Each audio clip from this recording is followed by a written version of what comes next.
Bonjour les amis, j'espère que vous allez bien. Bienvenue sur votre chaîne de News Gaming.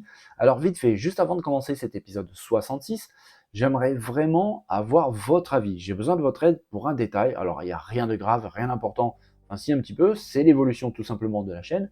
On n'y est pas encore, mais on s'en approche des 1000 abonnés. D'ailleurs, tout ça, c'est grâce à vous, donc vraiment merci infiniment.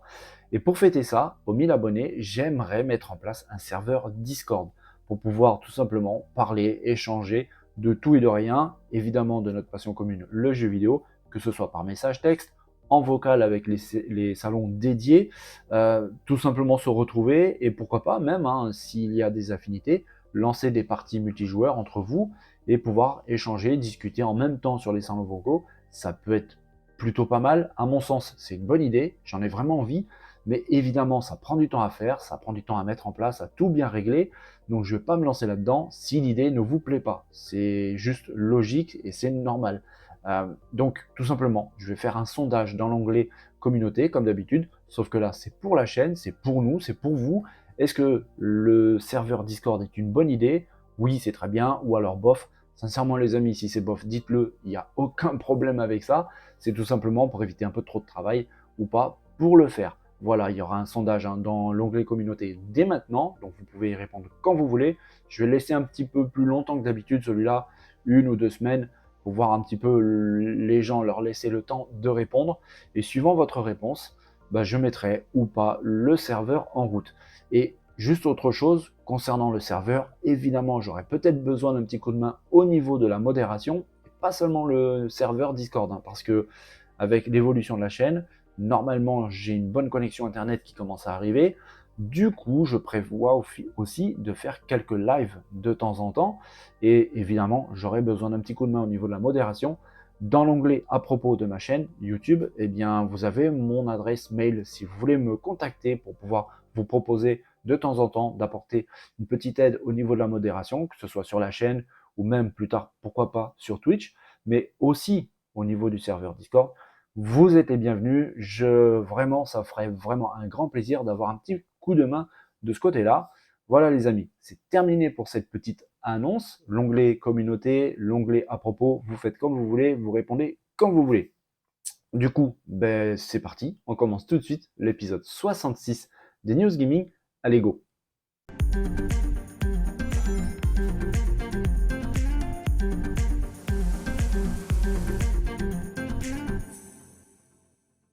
Bon les amis, on va commencer avec une news qui n'en est pas forcément une vraie grosse news très récente. Ce jeu qui est en développement, dont je vais vous montrer des vidéos, dont je vais vous parler, est en développement depuis un petit moment. Je le surveille du coin de l'œil parce que vraiment, ça me rappelle d'énormes souvenirs et ça me fait vraiment plaisir. Et c'est vrai que j'avais remarqué que j'avais rendu triste certains d'entre vous. Et alors moi, quand j'avais abordé le sujet, c'était vraiment un déchirement concernant le futur plus que compromis de BioShock.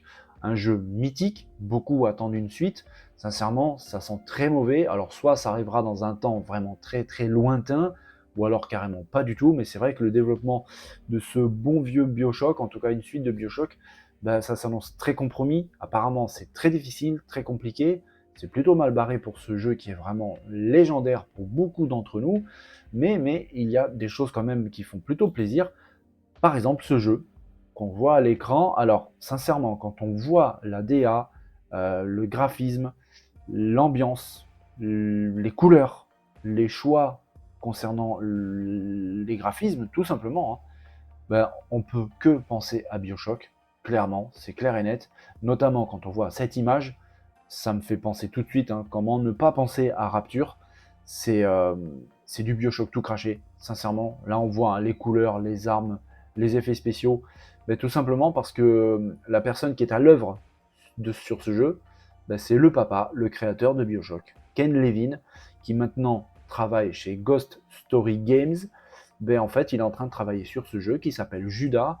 Alors, pour vous raconter un petit peu le pitch vite fait, vous êtes en place dans un vaisseau spatial qui a de très gros et de très sérieux problèmes jusqu'à tout simplement la désintégration. Il va falloir faire des choix pour pouvoir aider cette jeune fille, soit laisser telle qu'elle, essayer de se sauver sa peau tout seul, ça risque d'être très très compliqué, ou alors faire, voilà, créateur de BioShock tout simplement, au moins là c'est clair, ou alors faire des alliances avec ses pires ennemis pour pouvoir essayer de sauver sa peau. Ça risque d'être assez compliqué et plutôt intéressant. Alors l'ambiance est liée, hein, sincèrement, on le voit du Ken Levin à tous les étages, que ce soit l'ambiance, l'ADA, niveau graphique, les effets spéciaux, la lumière, tout est vraiment du BioShock, ça fait plaisir.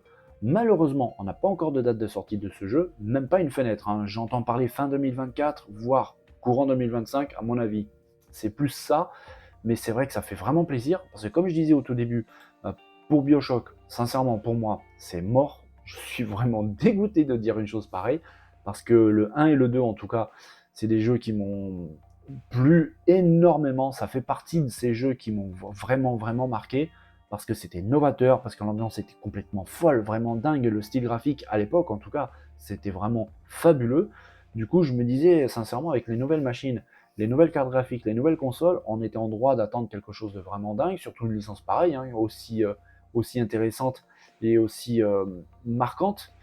Ben non, on n'aura pas de BioShock, je pense, hein. Du coup, ce titre, Judas, d'ailleurs, je me demande un petit peu pourquoi ils l'ont appelé comme ça, c'est peut-être le nom du vaisseau.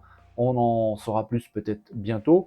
En tout cas, mon petit doigt me dit qu'avec cette période de conférence qui approche à très grande vitesse, dont Sony a lancé les hostilités avec son showcase, ben, vous savez qu'il y a la Summer Game Fest.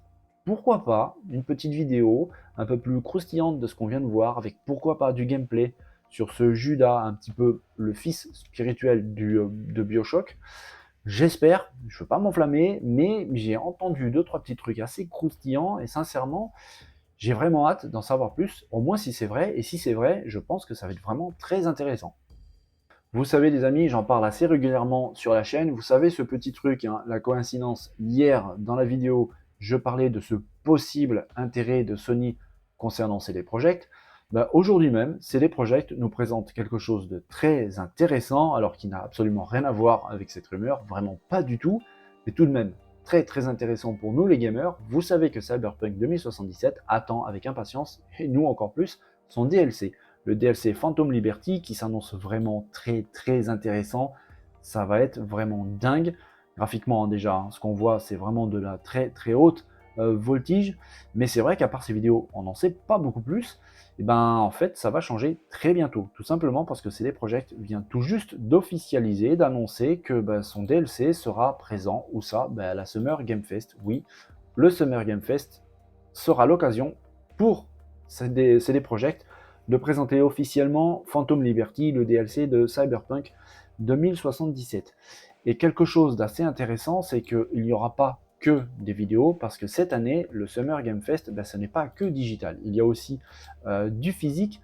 Du coup, pendant le Summer Game Fest Play Days, il y aura des démos jouables de Cyberpunk 2077 Phantom Liberty.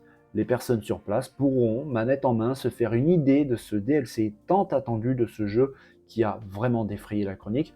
On va pas non plus trop remuer le couteau dans la plaie, mais on se rappelle quand même du lancement qui était plutôt catastrophique. Les développeurs ont sacrément bien bossé, ils ont réussi à rattraper le coup. Eh bien, ça va être l'occasion, avec cette possibilité de prendre manette en main, de se faire une vraie idée autre que des vidéos de gameplay, pour savoir vraiment comment ça se passe pendant ce DLC. Ça s'annonce super croustillant. Cette période de conférence, les amis, ça va être vraiment quelque chose d'assez intense, d'assez énorme et épique. Ça commence très sérieusement à se préciser. Sony a lancé le bal avec son showcase.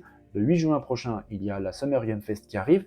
On sait maintenant que le DLC sera carrément jouable pendant cette Summer Game Fest. On attend ça avec impatience. Croyez-moi, je reste sur la brèche et je louperai rien pour vous.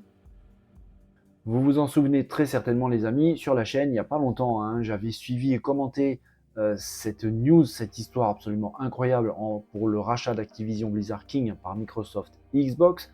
J'avais commenté avec un petit peu de recul la vision et surtout les arguments de la CMA, l'autorité de régulation britannique, qui avait justifié pourquoi ils ont refusé de donner cet accord. J'avais trouvé ça un petit peu léger, les arguments, le compte-rendu était pour moi vraiment un petit peu étrange même, j'avais trouvé ça un petit peu bizarre. Je vous avais dit même que les parlementaires britanniques eux-mêmes avaient posé des questions très gênantes aux membres de la CMA pour leur demander les vraies raisons du refus, comme quoi eux aussi avait trouvé le compte-rendu et les arguments plus que légers, et on commence à avoir petit à petit des news plus que croustillantes concernant cette CMA. Comme quoi, j'avais eu le nez fin en disant que c'est un petit peu bizarre. Eh bien, en fait, il faut savoir qu'un expert juridique du nom de Florian Müller, qui est vraiment très spécialisé dans ce genre d'affaires, bah, en fait, il vient tout juste de découvrir que Colin Raftery, qui n'est autre que le président de la CMA, c'est aussi simple que ça, bah, en fait, il a travaillé pour une firme juridique il y a quelques années du nom de Cleary Gottlieb. Cette société était une société d'avocats qui a, ça me fait un peu rigoler, qui a collaboré avec Sony pour sa demande de blocage du rachat d'Activision Blizzard.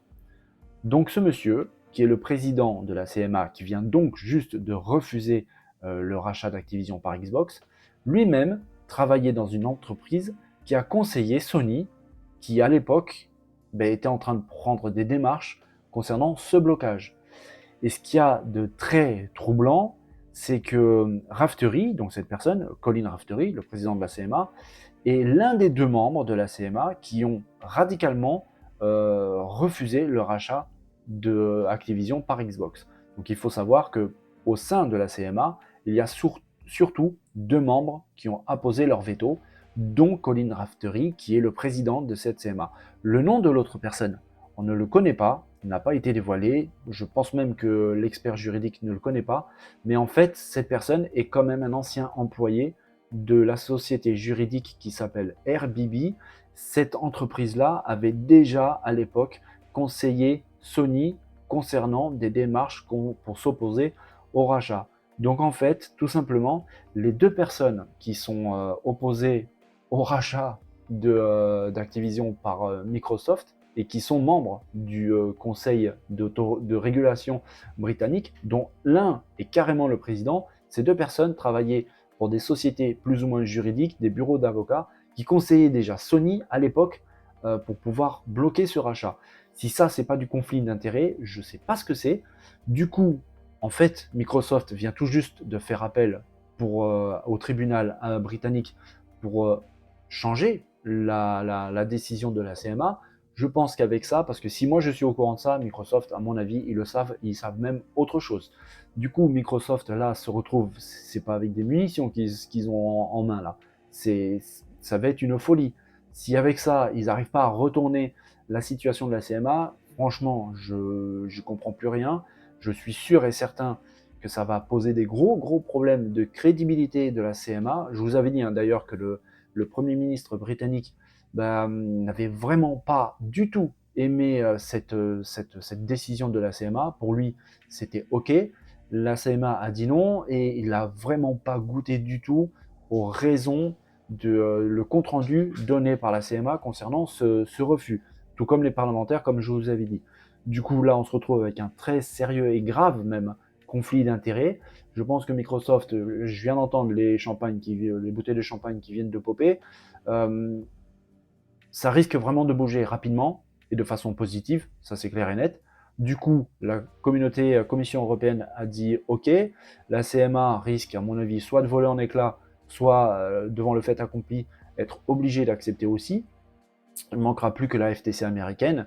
Et c'est vrai qu'avec ces deux poids très importants que va avoir dans les mains Microsoft, ça risque de faire bouger les lignes très positivement du côté américain, parce que vous le savez, je l'ai dit sur la chaîne, quasiment tous les autres pays, vraiment tous, parce que même la Chine a donné son accord sans aucune contrepartie.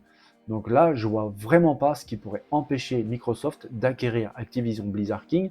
Je vous avais dit que cette affaire était passionnante, je pensais pas que ça allait aller jusque-là. J'avais trouvé ça, vraiment, la conclusion de la CMA plutôt étrange, mais de là à imaginer que le président de la CMA lui-même avait des conflits d'intérêts parce qu'il bossait avant pour une entreprise qui avait conseillé Sony PlayStation, là c'est vraiment costaud, donc on verra, ça va bouger encore un petit peu. Dès que j'en sais un petit peu plus, évidemment sur la chaîne les amis, vous serez au courant.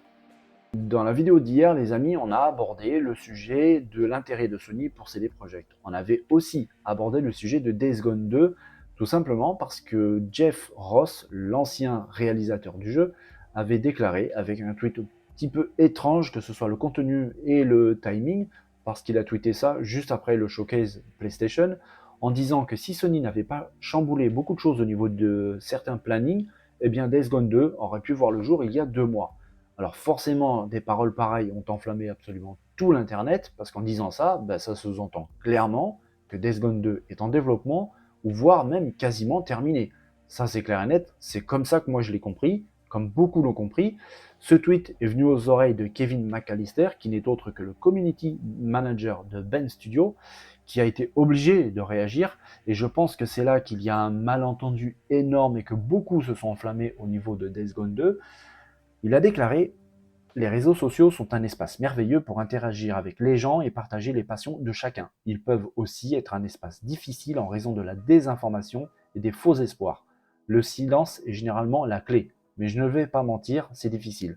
Tout ce que je peux dire, c'est que nous travaillons d'arrache-pied pour créer le meilleur jeu Ben Studio à ce jour. C'est le meilleur groupe d'individus avec lequel j'ai eu le plaisir de travailler. La culture, le soutien, la confiance du haut au bas de l'échelle me rendent incroyablement fier d'être ici.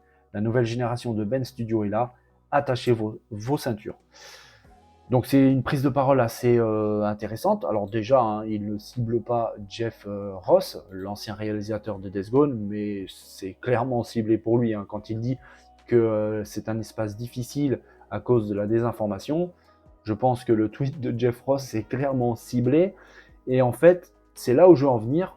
En fait, Ben Studio travaille sur un jeu. Oui, vraiment, sur un nouveau jeu. Et on va en parler très très vite, les amis.